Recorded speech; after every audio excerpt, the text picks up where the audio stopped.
Hello guys, क्या हाल चाल? बढ़िया एकदम। तो मैं मेहुल शर्मा आपका स्वागत करता हूं आपके अपने ही प्यारे से YouTube channel chemistry with Mehul में। तो आज की वीडियो में जैसे मैं आपसे बोला था, आज मैं लेके आने वाला हूं ऑर्गेनिक कंपाउंड की नेमिंग। आज की वीडियो में जो क्लास 10th है उसमें आपका चैप्टर कार्बोनेट्स कंपाउंड, उसमें आपका आता है नेमिंग। तो ऑर्गेनिक कंपाउंड की नेमिंग कैसे करें वो देखिए। तो नेमिंग करने में बहुत ईजी है, बहुत ज़्यादा ईजी है। मैं कहूँगा ऑर्गेनिक केमिस्ट्री में सबसे ईजी क्या है? नेमिंग।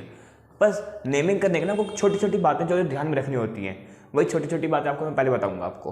तो नेमिंग करने से पहले आपको कुछ चीज़ें याद रखनी होती है। जैसे हम बात करें, अगर कार्बन चेन जो होती है आपकी, कार्बन चेन जो आपकी होती है, आपको मैक्सिमम 10 तक कार्बन चेन पढ़नी है। उसमें से भी क्वेश्चन नहीं आता आपको, क्वेश्चन मैक्सिमम 6 तक कार्बन चेन का आता है। ठीक है, मैक्सिमम 6 कार्बन चेन का आपको क्वेश्चन आएगा। ठीक है, पर तब भी आपको 10 तक याद करनी होती है। ठीक है, फॉर सेफ्टी की यार आपको याद करनी होती है। देखिए, अगर एक कार्बन चेन है, 2 3 4 5 6 7 8 9 10 कार्बन चेन है आपके पास। तो आप किस तरीके से नेमिंग करेंगे? तो ये देखिए, एक के लिए आप क्या लिखते हैं? एक के लिए आप लिखते हैं मैथ, METH मैथ। 2 के लिए एथ, 3 के लिए प्रॉप, 4 के लिए लिखते हैं ब्यूट, 5 के लिए लिखते हैं पेंट, 6 के लिए लिखते हैं हेक्स, 7 के लिए हेप्ट, 8 के लिए लिखते हैं ऑक्ट, 9 के लिए लिखते हैं नॉन, और 10 के लिए लिखते हैं हम डेक। ठीक है, ये एक छोटी चीज़ आपको याद रखनी है। और एक छोटी सी चीज़ और है, क्या? देखिए, जो कार्बन होते हैं ना, जो कार्बन्स, वो आपके 2 टाइप के होते हैं, सैचुरेटेड और अनसैचुरेटेड। ये मैंने आपको पिछली वीडियो में जो क्वेश्चन करवाए थे उसमें आपको बताया था सैचुरेटेड क्या होता है, अनसैचुरेटेड क्या होता है। दोबारा समझिए, सैचुरेटेड कार्बन कौन से होते हैं? जो कार्बन कार्बन के बीच में सिंगल बॉन्ड होता है। अनसैचुरेटेड कार्बन कार्बन के बीच में डबल बॉन्ड या कार्बन कार्बन के बीच में ट्रिपल बॉन्ड जो होता है उसको बोलते हैं अनसैचुरेटेड। ठीक है, तो अगर जो आपके कार्बन्स हैं, अगर कार्बन्स आपके सैचुरेटेड हैं, यानी कि खाली सिंगल बॉन्ड है, तो आप उसमें एक सरनेम लगाते हैं। एक सरनेम लगता है। ठीक है, आप जैसे हम कोई नामकरण करते हैं किसी का, तो एक तो होता है जो है रियल नेम और एक होता है सरनेम। तो हमें सरनेम क्या है इसका? सैचुरेटेड के लिए हम सरनेम लगाते हैं एन। अनसैचुरेटेड में 2 नाम आते हैं, एक तो डबल बॉन्ड वाला, एक ट्रिपल बॉन्ड वाला। डबल बॉन्ड के लिए हम लगाते हैं इन, ट्रिपल बॉन्ड के लिए लगाते हैं आइन। ये याद रखिए बस आप। जैसे आपका सिंगल बॉन्ड है सब में, तो आएगा methane, ethane, propane, butane, pentane, hexane, माफ करिए, यहाँ पे हेप्ट आएगा, हेप्टेन, ऑक्टेन, नोनेन और डेकेन। ऐसे ही अगर डबल बॉन्ड है तो क्या आएगा? अगर डबल बॉन्ड है कार्बन कार्बन के बीच में तो क्या आएगा? Methene, ethene, propene, butene, pentene, hexene, heptene, octene, nonene और डेकीन। ऐसे ही अगर क्या है, ट्रिपल बॉन्ड है तो क्या आएगा? मिथाइन, ethyne, propyne, butyne, pentyne, heptyne, heptyne, ऑक्टाइन, नोनाइन और डेकाइन। ऐसा आपको क्या आएगा? यहाँ पे नेमिंग आएगी है। ठीक है, दोबारा समझिए, सिंगल कार्बन के लिए मैथ, डबल के लिए eth, prop, but, pent, hept, oct, non, dec. ठीक है, सिंगल बॉन्ड है, सिंगल बॉन्ड होता है एन, डबल बॉन्ड है तो इन, ट्रिपल बॉन्ड है तो आइन। यहाँ तक आपको क्लियर है बातें? यहाँ तक बातें आपको क्लियर है एकदम? अगर क्लियर तो बहुत अच्छी बात है। ठीक है, क्योंकि यहाँ से आपका जो नेमिंग है ना, अब समझ लीजिए आपकी खत्म ही हो चुकी है। क्यों? क्योंकि आपको खाली एक चीज़ समझनी है। अब आपने वो चीज़ समझ ली तो आपकी नेमिंग क्लियर हो जाएगी अच्छी तरीके से।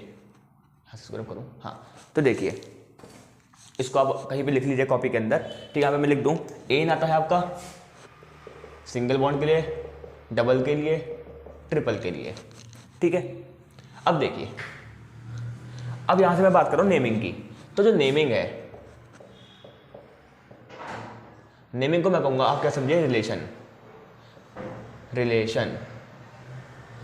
किसका समझेंगे? अब आप रिलेशन समझेंगे आप डैडी का और बेटे का। किसका? डैडी का और बेटे का। ठीक है, डैडी सन, ठीक है, पापा बेटा। ठीक है, आपको इनका रिलेशन समझना है, तो इनका रिलेशन से आपको नेमिंग करनी है। अब इनके रिलेशन से नेमिंग कैसे होगी, यही तो समझ नहीं आ रहा है हमें। आपने कहा ट्रिक बताऊंगा मैं, ट्रिक तो यही है आपकी, ट्रिक तो मैं कहूँगा यही है आपकी कि आपको रिलेशन समझना है डैडी और बेटे का, पर इससे आपको नेमिंग कैसे क्लियर होगी वो समझ नहीं आ रहा ना आपको। तो देखिए नेमिंग करने का सबसे ईजी तरीका आपको बताता हूँ मैं अब। जैसे आपको कोई भी कार्बन चेन दे रखी है, जैसे कि मैंने बात कर ली सी सी सी सी सी, माफ करिए एक सेकंड रुकिए, डस्टर। जैसे आपको यहाँ पे कार्बन चेन दे रखी है CH3 CH2 CH CH2 CH3, आपको यहाँ पे कार्बन चेन दे रखी है, ठीक है, आपको यहाँ पे कार्बन चेन दे रखी है। अब आपको उसका क्या करना है, यहाँ पे आपको CH के ऊपर यहाँ पे दे रखा है CH3, अब आपको करनी है इसकी नेमिंग। अब हमने कहा इसकी नेमिंग करिए। अब नेमिंग करने के लिए आपको पहले रूल पढ़ने पड़ेंगे, आपको वर्ड रूल पढ़ना पड़ेगा, आपको प्रीफिक्स सफिक्स ये सारी चीज़ें पढ़नी पड़ेंगी ना आपको, वो सब छोड़िए, उन सबको मैं छोड़िए आप। क्यों? क्योंकि अब जो तरीका बता रहा हूँ ना, आप खाली वही तरीका समझिएगा और उससे आपका नेमिंग 100% सही जाएगी, सारी नेमिंग आपकी 100% सही जाएगी, ठीक है। चलिए देखते हैं। तो आपका तरीका ये है कि आपको जो नेमिंग है आपको डैडी और बेटे के रिलेशन से करना है। तो जो डैडी है वो उम्र में बड़ा होता है, उम्र में जो डैडी है वो बड़ा होता है और बेटा उम्र में छोटा होता है, ठीक है। तो यहाँ पे आपको क्या करना है, उम्र क्या है इसके अंदर, जो ये चेन है ना, जो लॉन्गेस्ट चेन है वो आपकी लंबी उम्र है, जो छोटी चेन है वो आपकी छोटी उम्र है, ठीक है। तो यहाँ पे लंबी उम्र ढूंढनी है आपको, सबसे डैडी ढूंढना है। तो जो लॉन्गेस्ट चेन है वो आपको क्या होगा, डैडी होगा। तो लॉन्गेस्ट चेन देखें अगर हम 1 2 3 4, इधर से 4 की लॉन्गेस्ट चेन आ रही है, इधर से देखें 1 2 3 4, इधर से भी 4 की लॉन्गेस्ट चेन आ रही है, सीधा जाएं तो हम 1 2 3 4 5, इधर से 5 की लॉन्गेस्ट चेन आ रही है। तो जहां पर भी लॉन्गेस्ट चेन होगी, जैसे भी आपकी लॉन्गेस्ट चेन आ रही होगी, आपको वैसे क्या ढूंढनी है, लॉन्गेस्ट चेन ढूंढनी है, ठीक है। अब लॉन्गेस्ट चेन आप ऐसे नहीं ढूंढ सकते हैं कि आप ऐसे जाके ऐसे गए, नहीं, ये नहीं, या तो आपको ऐसे ढूंढनी है, या तो आप देखिए आप ऐसे जा सकते हैं, ऐसे जा सकते हैं, ऊपर नीचे दाएं बाएं ऐसे जा सकते हैं, पर ये नहीं कर सकते आप, ये फिर यहाँ पे फिर इसको गिन लिया, नहीं, ऐसे नहीं कर सकते आप, ऐसे करने में आपका आंसर गलत हो जाएगा, ठीक। तो आपको लॉन्गेस्ट चेन ढूंढनी है, आपने लॉन्गेस्ट चेन ढूंढ ली जो कि आपकी सीधी वाली है। अब यहाँ पे आती है नेमिंग करना, नेमिंग तो हो गई, मतलब नेमिंग तो करनी है, हमें करनी है इसकी नंबरिंग। तो नंबर कैसे करेंगे इसकी नंबरिंग कैसे करेंगे, तो इसकी नंबरिंग करने के लिए बहुत ईजी तरीका है। वो तरीका ये है, आप खुद को इमेजिन करिए, ठीक है, क्योंकि जो बात बता रहा हूँ आपको इमेजिन करने वाली है, ठीक है। आप खुद को इमेजिन करिए कि आप रास्ते में जा रहे हैं, ठीक है, गए आप रास्ते में। अब आपको जो है ना किसी मुसीबत में फंस गए आप, कोई भी मुसीबत हो गई, जैसे आपको पुलिस वालों ने रोक लिया चालान काटने के लिए, ठीक है, तो आपके पैसे नहीं है, तो आपने अपने डैडी को फ़ोन किया कि हेलो पापा, मैं ऐसे ऐसे मुसीबत आ चुकी है, ज़रा मुझे पैसे दे दीजिए थोड़े से। तो आपके जो पापा हैं वो क्या चाहेंगे कि मैं अपने बेटे को जितना जल्दी हो सके उतनी जल्दी वहाँ पे पहुँचूँ, या जितना देर हो सके, जितना घूम के जाऊँ उतनी जल्दी उतना ही देर से जाऊँ, मैं कोई दिक्कत नहीं है मुझे, तो मेरा बेटा है, कौन सा फंस जाएगा, कौन सा कुछ हो ही जाएगा, ऐसा नहीं है ना। क्या कहें, हर पापा क्या चाहेंगे कि मैं अपने बेटे के पास जितना जल्दी हो सके उतना जल्दी पहुँचूँ। तो आपको नंबरिंग कहाँ से करनी है, नंबरिंग आपको वहाँ से करनी है जहाँ से बेटा पास हो। अब बेटा कौन है इसके अंदर, देखो जो लॉन्गेस्ट चेन है वो डैडी है, और ये जो है ना ये क्या है, बेटा, ठीक है। लॉन्गेस्ट चेन के अलावा जितने भी कार्बन ग्रुप्स होते हैं वो क्या होते हैं, आपके बेटे होते हैं, ठीक है, बहुत बढ़िया। तो आपको यहाँ पे नंबरिंग करनी है ऐसी जगह से जहाँ से बेटा पास हो। तो अगर हम नंबरिंग करना शुरू करें 1 2 3, इधर से बेटा 3 किलोमीटर दूर है, इधर से करें तो 1 2 3, इधर से भी बेटा 3 किलोमीटर दूर है। तो यानी कि बेटे जो पापा हैं, चाहे लेफ्ट से जाएं चाहे राइट से जाएं, वो कितनी देर में पहुंचेंगे, यानी कि 3 किलोमीटर दूर बाद ही पहुंचेंगे। तो आप नंबरिंग इस बार कहीं से भी कर सकते हैं, या तो लेफ्ट से राइट से, तो हम यहाँ से करते हैं, हम लेफ्ट से करते हैं, ठीक। तो यहाँ से करें 1 2 3 4 5। तो लॉन्गेस्ट चेन कितने कार्बन की है, 5 कार्बन की लॉन्गेस्ट चेन है। बेटा कितना है, 1 है, बस इतना ही आपको जानना है। नेमिंग के लिए आपको इतना ही जानना है। वो कैसे, अब देखिए 5 कार्बन की लॉन्गेस्ट चेन है, ठीक है, बेटा कितना है, 1 है। तो बेटे जो डैडी है, डैडी ने बेटे को कितने किलोमीटर दूर पर पकड़ा, 3 किलोमीटर दूर बाद।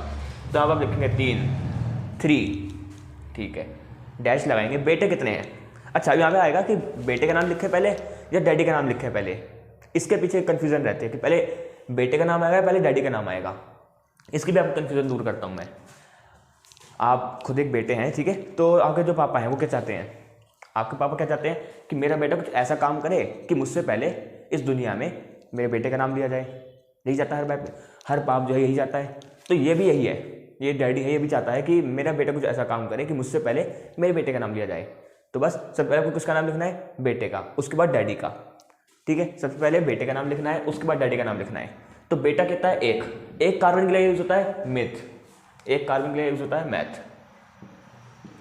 अच्छा, अब एक चीज और समझिए, जो बेटा होता है ना, देखो डैडी का और बेटे का सरनेम ना यहाँ पे अलग है। बस डैडी और सन का यहाँ पे सरनेम जो है अलग है। डैडी का सरनेम होगा एन, इन या आइन, और जो सन है उसका सरनेम होगा आइल, YL आइल। बस इतना याद रखिए, ये छोटी मोटी चीज़ें जो आपको याद रखनी है, बस इतना याद रख लीजिए। बाकी आपकी नेमिंग बहुत ईजी है, आपको मैं दोबारा समझा दूंगा क्या किया है मैंने इसमें। तो 3 मैथ, बेटे का सरनेम आइल, 3 मिथाइल, और लॉन्गेस्ट चेन कितनी है, 5 कार्बन की। 5 के लिए क्या यूज होता है, पेंट। और जो है जितने भी कार्बन है सारे सिंगल बॉन्डेड हैं, बिल्कुल सारे सिंगल बॉन्डेड हैं। तो क्या आ जाएगा, 3 मिथाइल पेंटेन, 3 मिथाइल पेंटेन। तो इस तरीके से आपको नेमिंग करनी है। दोबारा समझिए नेमिंग कैसे करी आपने। सबसे पहले आपको याद रखना है meth, eth, prop, but, pent, hex, hep, oct, non, dec, ये याद रखना है। उसके बाद आपको याद रखना है सिंगल बॉन्ड है तो एन आएगा, डबल बॉन्ड है तो इन आएगा, ट्रिपल बॉन्ड है तो आइन आएगा। ये डैडी का सरनेम। बेटे का सरनेम है आइल, बेटे का सरनेम है आइल। अब डैडी और बेटा कैसे पता लगाएं, जो लॉन्गेस्ट चेन है आपका डैडी होगा, जो लॉन्गेस्ट चेन है डैडी होगा, और जो लॉन्गेस्ट चेन के अलावा जो ग्रुप है वो क्या होंगे, आपके बेटे होंगे।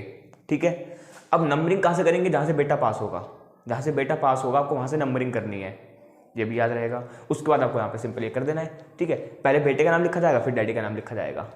क्लियर है, बिल्कुल। तो इसको नोट करिए, आप कर लिया। तो आज की वीडियो में ना आपको नेमिंग सिखाई है।